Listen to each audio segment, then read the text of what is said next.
Hi everyone, and to my life. So we've been talking about religion under the First Amendment. You'll recall there are two religion clauses in the First Amendment. Right, when the government is allegedly promoting religion, you do an Establishment Clause analysis. When the government is interfering with people's religious practices, you do a free exercise analysis. Under establishment, which is where we're starting, again, you have to note your three different types of fact patterns.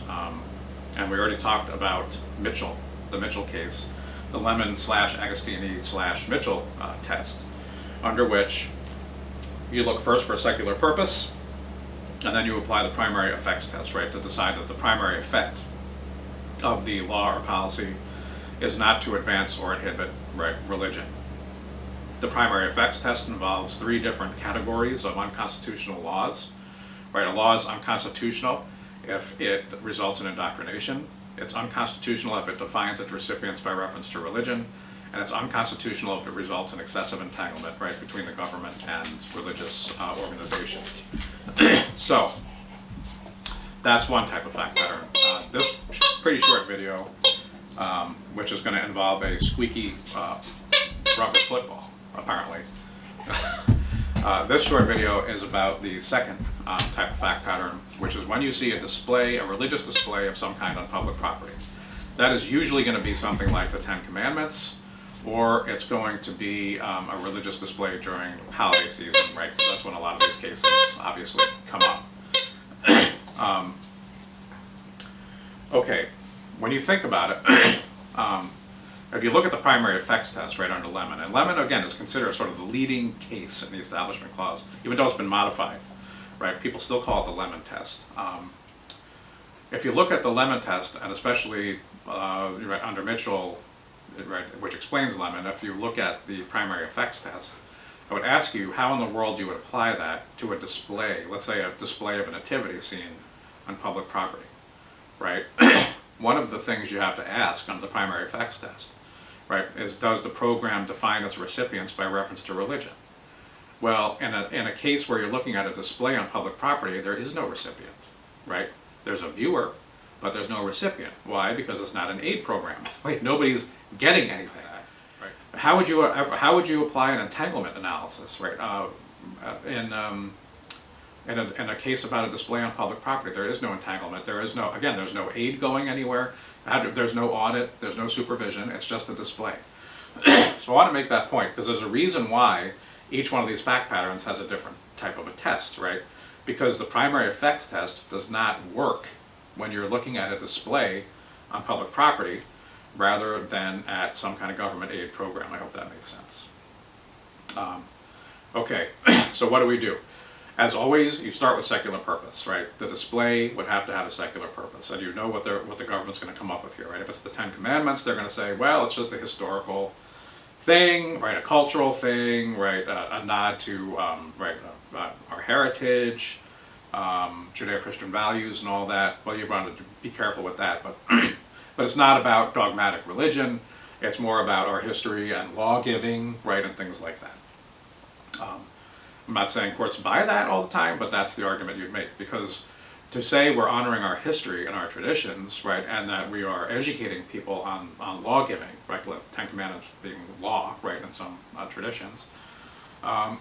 Well, if that's the way you frame it, then that would, arguably not be a sectarian, purpose. It would arguably be a secular purpose, meaning non-religious. If it's, religious displays on public property during the holiday season, of course, what governments argue is this has nothing to do with promoting religious viewpoint or one religion over another. It just is a matter of trying to promote good cheer and maybe even get people to feel so happy that they'll buy stuff. They'll come to town, they'll spend money in our restaurants, they'll buy stuff. That's the purpose. It has nothing to do with us promoting religion. It's just the holiday season. So you've got to look for that stuff. When you see a display on public property, what is the purpose that the government is arguing? Okay, if you get past that part, and you don't always, as for example, you're reading about, and this is a hybrid between the the issue of display on public property and also schools, right, public schools, but displaying the Ten Commandments in public school classrooms, right? The court did not buy that there was a secular purpose to that, even though the posters, when you think back to that case, there were posters posted in schoolrooms, classrooms, and the posters actually said the secular purpose, right, of this poster is to blah blah blah. So you know a lawyer, right, was behind this. But the court said, look, just because you put the word secular on a copy of the Ten Commandments doesn't make the Ten Commandments secular, right? The Ten Commandments come straight out of a holy book. And of course you have a lot of judges who can cite chapter and verse where they come from, so that's a hard sell, right, to say that that the purpose of posting the Ten Commandments has nothing to do with religion. So again, that secular purpose prong has some teeth, and you have to watch out, right? What is the government arguing, and do they have a leg to stand on? If you get past that, a court would still strike down a display on public property if it fails something that Justice O'Connor invented called the endorsement test. Is the reasonable person looking at the entire display, right? So reasonable person, we're back to that again, not an outlier, but somebody in a normal range with normal sensibilities. That person would think, looking at the entire display, that the government has taken sides. This is the way courts put it. That person would, looking at the entire display, would conclude that the government has taken sides with regard to religion. Right? If the reasonable person looking at the display would not conclude that the government has taken sides with regard to religion, then it doesn't fail the endorsement test, right? If a reasonable person would say, yeah, they're picking one religion, they're endorsing religion, or they're endorsing a religion, that would fail the endorsement test, right? So, the key to applying this properly, and the leading case, again, most of these videos, I've been avoiding, referring all the time to page numbers and cases, because I thought, well, it'd be better just to kind of get the rules out there. But in this case, I am going to refer to page numbers. If you're following along in Chopper, Allegheny County versus ACLU is on page 1249, and that's the big leading case when it comes to the endorsement test. You really need to know that one. What the court does here is compare, and this again is why I talk about analogical reasoning, right? Comparing facts to facts, facts of this case to facts of other cases. What the court does here is compare two displays that are at issue right in the Allegheny County case to a display that the court considered in a case called Lynch versus Donnelly, right? So you see an internal cite to a case called Lynch. Here's what happened in Lynch. I always find this kind of interesting, right? Look how, and this is a lesson about exam writing, right? Look how detailed the court is with facts, right? This is something that students commonly don't do properly on an exam, right? Is use facts with specificity, right? You see a lot of people on exams either skipping the facts altogether, making up facts, right? Or another big problem, characterizing facts, right? Putting a spin on facts rather than stating them with specificity. So look at this example of how courts do this. On page 1250, in Lynch, it was Pawtucket, right, was the city, and they had a holiday display. And how much specificity is there here? And in addition to the creche, which you should have looked up, that means nativity scene, right? That was the point of contention in Lynch. In addition to a creche, the city's display contained a Santa Claus house with a live Santa distributing candy, reindeer pulling Santa's sleigh, a live 40-foot Christmas tree strung with lights, statues of carolers in old-fashioned dress, candy-striped poles, a talking wishing well, whatever that is, a large banner claiming season's greetings, a miniature village with several houses and a church, and various cutout figures, including those of a clown, a dancing elephant, a robot, and a teddy bear. Okay, so the court says that was the display in Pawtucket. Yes, there was a nativity scene. The nativity scene is straight out of the Bible. Okay, that's a biblical scene, and the nativity scene is religious. However, it was surrounded by all of this other stuff, including, again, right, a clown, a dancing elephant, a robot, and a teddy bear, right? And none of that stuff, this other stuff with the the cutout figures and the little fake town and all that has nothing to do with with religion. So what we find out here, and what the court suggests here, is that a religious component of a display is acceptable under the endorsement test. A reasonable person would not think that one component of a display being religious, right, was an endorsement of religion. In other words, the government taking sides, right, with regard to religion, if it's surrounded by all kinds of other stuff. As a matter of fact, my mentor, Professor Phil Progowski, who's recently passed away, who taught constitutional law at Cooley for many years, he taught this as the other stuff doctrine, only he didn't necessarily always use the word stuff. The other, right, that there was a time when law professors used saltier language than we do now, but yeah, the point there stuck, right, that if you want to have, if you're a government actor, right, that's, we need a, if you want to put something in front of your church or your house or a private business, that's not a constitutional issue.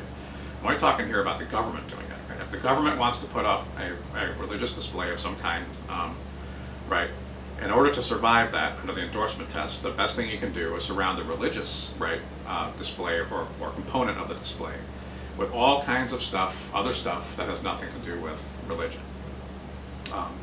So that's a key fact that you look for in the fact pattern. Is there a religious, right, component to the display? If there is it standing alone, right? Is it prominent? Is it unmistakable?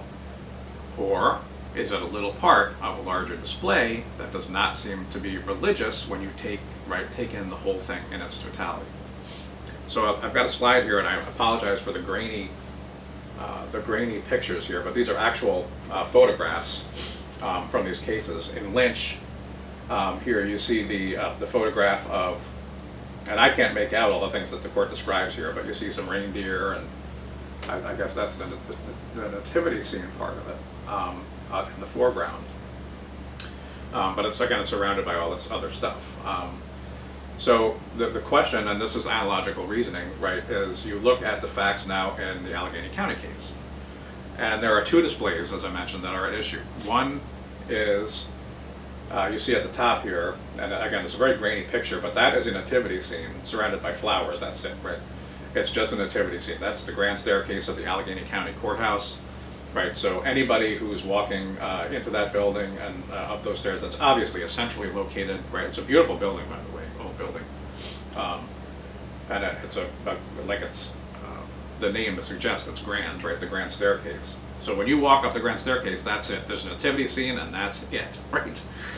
On the other hand, outside, there's this other display you see at the bottom here: a Hanukkah menorah, a Christmas tree, and a sign saluting liberty, right? So, okay, so we've discovered from Lynch that if you have other stuff, you're probably good to go, right? That a reasonable person looking at that would not conclude that the government's taken sides with regard to religion.